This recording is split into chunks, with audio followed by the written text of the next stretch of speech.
俺は過去に仕事の成績が優秀であるがゆえに、信頼していた仲間に裏切られたことがある。それがきっかけで会社を退職した。その出来事以降、俺は人を信じることが怖くなり、新しい職場では無能な社員を装い、あえて壁を作るようにしていた。そんなある日、俺は美人な上司と出張に行くことになった。長時間の打ち合わせも終わり、上司と飲んでいると、俺は思いもしなかった質問をされる。なんで優秀なのに隠してるの？本当は賢いこと知ってるのよ。私にそのサポートができるならしてあげたいと思っただけ。俺の名前は玉木昇。公認会計士として監査法人に就職した。公認会計士とは医師や弁護士に次ぐ難関資格と言われている。しかし、俺にとって資格を取得するために勉強をすることに全く抵抗はなかった。俺は子供の頃から勉強が好きで、友達と外で遊ぶことより一人で本を読むことの方が好きだったのだ。監査法人に就職した俺は、上場企業や大企業の監査に関わっていた。失敗の許されない緊張感のある仕事に、俺はやりがいを感じていた。それに、頑張れば頑張っただけ、周りからは認めてもらえるし、昇給や昇格をすることもできる。俺は勉強をすることが好きだが、一人で引きこもって勉強をするというわけではなく、同僚たちとコミュニケーションを取ることも大切にしていた。そんな俺は仕事内容も人間関係も何の不満もなく、こんな職場でずっと働きたいと思っていた。俺は同期の中でも出世頭と言われていて、上司からも同期からも期待されていた。しかし、ある日のこと、俺は信頼していた同期から重大なミスをなすりつけられてしまった。俺は必死に弁解したが、上司も同僚たちも俺を信じてはくれなかった。今までみんなを信頼していたし、みんなからも信頼されていると思っていたのに、俺がミスをしたと分かった途端に離れていった。それ以降、俺は人を信じることができなくなり、退職することにした。退職する日、俺はミスをなすりつけた同期と最後に話をした。なんで自分のミスを俺になすりつけたんだ。すると同期は笑いながら、仕事もできる。上司や同僚からも信頼されている。俺が出世するためには、そんなお前が邪魔でしょうがなかったんだよ。仕事の成績が優秀なことも、上司から信頼されていることも、俺は自分にとってメリットだと思っていたのに。それがきっかけで、長い付き合いの同期から裏切られたのだ。俺は返す言葉が何も見つからなかった。そして俺は個人経営の公認会計士事務所に再就職することにした。そこは前の職場とは違い、こじんまりとした職場だった。俺は再び人から裏切られることを恐れ、以前のように必死に働くことはなかった。それだけでなく、同僚たちと仲良くなりすぎないよう、ある程度の距離を保ち、地味な男を演じていた。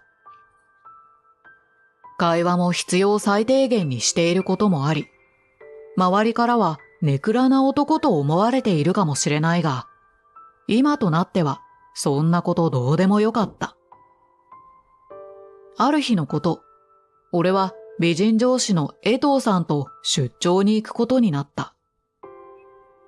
先方との打ち合わせが長引いてしまい、宿泊先のホテルに着いたのは21時過ぎになってしまった。そしてフロントでチェックインをすると、予約されているのはダブルの一部屋だけだというのだ。部屋の手配をした事務員が間違ってしまったのだろうか。俺は他の空き部屋を確認すると、コネクティングルームだけ空いていると言われた。別々の部屋とはいえ、ほぼ同じ部屋だ。江藤さんからしてみれば不安に感じるかもしれない。俺、他のホテル探しますね。江藤さんはここに泊まってください。もうこんな時間よ。一応ドアがついてるから個室みたいなもんよ。今晩はここに泊まりましょう。こうして俺と江藤さんはコネクティングルームに泊まることにした。俺たちは少しだけお酒を飲み、江藤さんと話をした。これまで会社の飲み会として大人数で飲むことはあったが、こうして二人でお酒を飲むのは初めてだった。江藤さんは少し緊張している俺を気遣ってくれたのか、彼女の方からいろいろな話を俺に振ってくれた。そしてお互いに少し酔いが回ってきた頃、江藤さんが、玉木くんってなんで優秀なのに隠してるの？なぜかはわからないが、俺は江藤さんに全てを見透かされていた。そして彼女は俺の方に手を伸ばし、俺の頭を撫で始めた。本当は賢いこと知ってるのよ。上目遣いの江藤さんに俺はドキッとした。すると江藤さんは眠くなったのか、自分の部屋に戻っていった。酔っているとはいえ、江藤さんから頭を撫でられたことで、俺はそのことばかり考えてしまい、なかなか寝つくことができなかった。次の日の朝、俺は少し気まずそうに江藤さんに挨拶をしたが、彼女は昨晩のことをあまり覚えていなかった。嬉しいような悲しいような複雑な心境だった。なんか俺のことを優秀って言ってましたよ。俺は冗談交じりで江藤さんに言うと、彼女は急に真剣な表情になり、それは本心よ。え？どういうことですか？そして江藤さんは俺にパソコンを見せてきた。いつか話そうと思ってたんだけど。そう言いながら江藤さんが見せてきたのは、俺が以前勤めていた職場のホームページだった。あそこはこの業界の中でも最大手とも言われていて、優秀な人材しか採用しないことでも有名だ。江藤さんは俺の履歴書を見た時から気になっていたらしいのだが、俺は前の職場を訪ねられても小さな監査法人で働いていたと嘘をついていた。江藤さんはそんな俺を見て、大手にいたことは知られたくないのだろうと察して、あえて今まで触れずにいてくれたようだ。ここで働いてた君が無能なわけないよね。しかも私の大学の同期がそこで働いているの。あなたのことも知っていて、優秀だったし出世頭だったって言ってたの。俺は驚いて言葉を失った。江藤さんの同期というのは誰なんだろう。そして俺のことをどこまで知っているんだろう。ひょっとしたら俺が仲間から裏切られて退職したことまで知っているのだろうか。そんなことを考えていると、あなたが退職した理由までは聞いてないけどね。きっとあなたは知られたくないと思っているだろうし、同期も話すと長くなるって言ってたから。でもいつかは知りたいと思ってるんだ。俺は江藤さんに正直に話そうか迷っていた。妬まれていたことにも気づかずに同期を信頼し続けていたことや、最終的には誰からも信じてもらえなかったことは、俺にとって恥ずかしい過去であり、できれば隠しておきたいことだった。私から話してって言うとパワハラになっちゃうから無理にとは言わない。でもあなたみたいな優秀な人こそもっと楽しく仕事をするべきだと思うんだ。私にそのサポートができるならしてあげたいと思っただけ。せっかく江藤さんからこんなに優しい言葉をかけてもらったのに、俺は伝えることができなかった。困惑している俺の表情を見て、気が向いた時でいいからね、と言って話を切り上げようとした。俺はこれだけ親身になってくれる人が近くにいるのに、いつまで逃げ続けるんだと葛藤していた。確かにこの会社で地味な生活をしているのは楽だ。でも心のどこかでは以前のように仲間たちと必死に仕事をしたいと思っている自分もいる。自分の過去から逃げていたり、嘘をついていては、そんな思いが叶うはずはない。俺は江藤さんのことを本気で信じてみてもいいんじゃないかと思っていた。昨晩、彼女の手から伝わってきたぬくもりや、俺を守ってくれるような安心感。そして、決して興味本位で知りたがっているわけではなく、俺のことを心配してくれているのが伝わってくる。また人から裏切られるかもしれないと考えると、とても怖かったが、俺は変わるなら今しかないと確信した。まだチェックアウトまでには時間があることを確認し、俺は江藤さんを呼び止めた。すごいダサい話なんですけど、聞いてもらってもいいですか？俺がそう言うと、江藤さんは穏やかな笑顔になった。その笑顔は、俺が今からどんなことを言っても、すべて受け入れてくれそうだった。そして俺は自分の過去のことを江藤さんに話した。仲間から裏切られたことも、誰からも信じてもらえなかったことも。江藤さんはただ黙って俺の話を聞いていた。自分で言うことじゃないかもしれないですけど、勉強も仕事も周りよりできる方だったと思っています。でも人間関係を築くのが下手みたいで。だからもう同じ経験をしたくなくて、平凡な人間を装っていました。裏切られるのが怖くて、人との距離も取っていました。俺は臆病で弱い人間なんです。俺が話し終えると、江藤さんは一呼吸置いて話し始めた。玉木くんはしっかりと計画を立ててから仕事をするのが得意でしょ？時間もちゃんと守れるし、仕事に対して手を抜いたりもしない。でも時々お昼ご飯を食べない時があるよね。君の隣の席の子が心配してたわ。まずそこがマイナスポイントかな。机の上は常に整理されているから几帳面なのかな。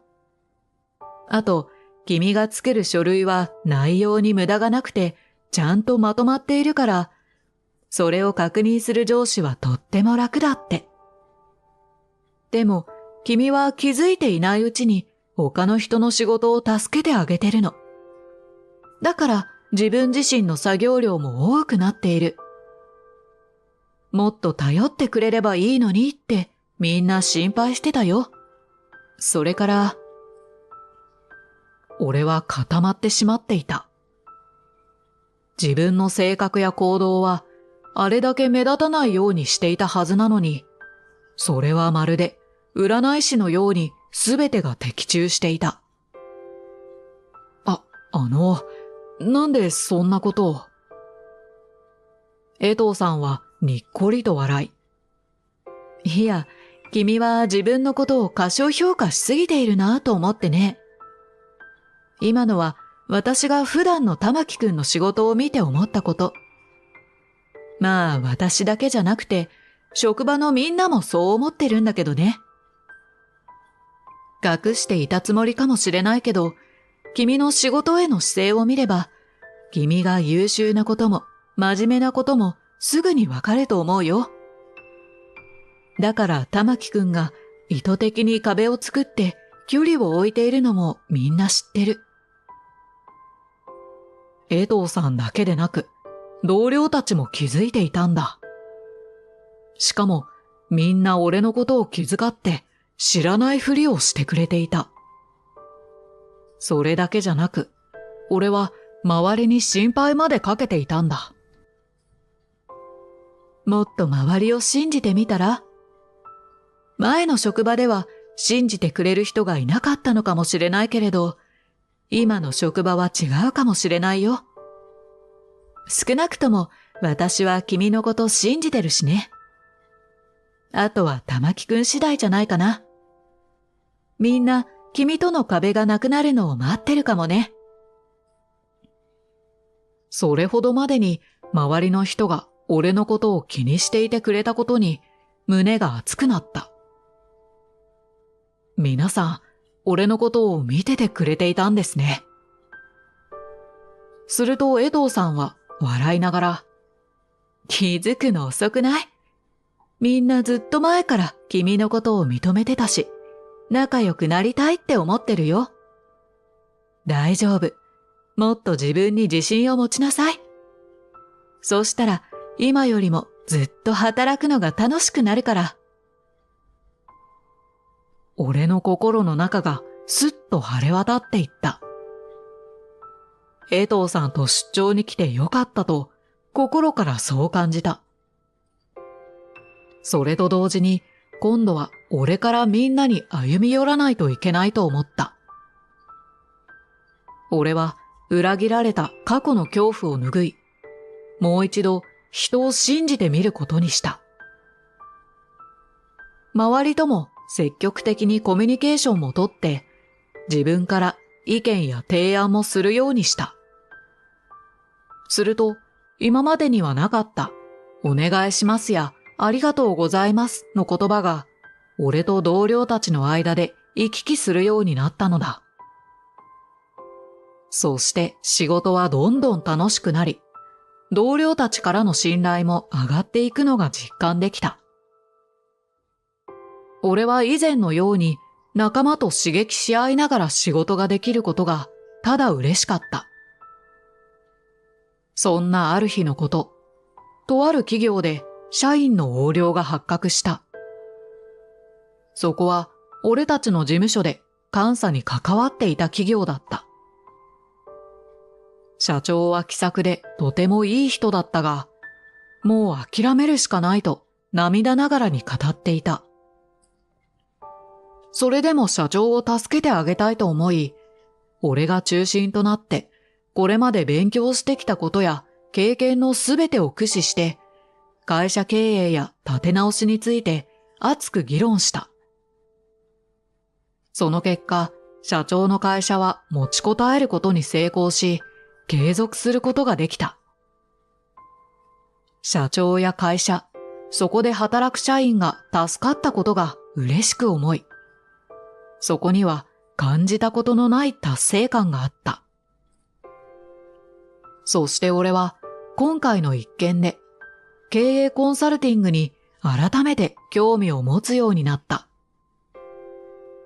それは俺が公認会計士を目指していた頃からいつかはやってみたいと思っていた目標の一つだった。それからはこれまで以上に勉強をして、職場での経験も積んでいく中で少しずつ自信がついていった。そして同僚たちや江藤さんが俺の背中を押してくれたこともあり、俺は独立してコンサルティング会社を立ち上げることを決心した。はじめのうちは江藤さんや職場の仲間から顧客を紹介してもらい、本当にみんなには感謝の気持ちしかない。そんな仲間たちとは退職後も情報交換したり、飲みに行ったりと、交流は継続している。もちろん江藤さんも例外ではなく、独立してからは二人で食事に行くことも増えた。回数を重ねるごとに彼女の表情や態度から互いに好意があることに気がついた俺は、会社が軌道に乗った頃、江藤さんに告白をした。江藤さんと出会ってから5年目が経ち、やっと気持ちを伝えることができたのだ。最初は10歳ほど離れている年齢の差を気にしているようだったが、以前出張の際に江藤さんが俺の評価を述べてくれたように、今度は俺が江藤さんの好きなところをたくさん伝えた。年の差なんて関係ないということを知ってほしかったのだ。そして最後に、あの時と全く同じように、大丈夫、自信を持ってください、と言った。江藤さんもあの日のことを思い出したのか、恥ずかしそうに笑ってうなずいてくれた。よろしくお願いします。なんか恥ずかしいですね。俺の方こそよろしくお願いします。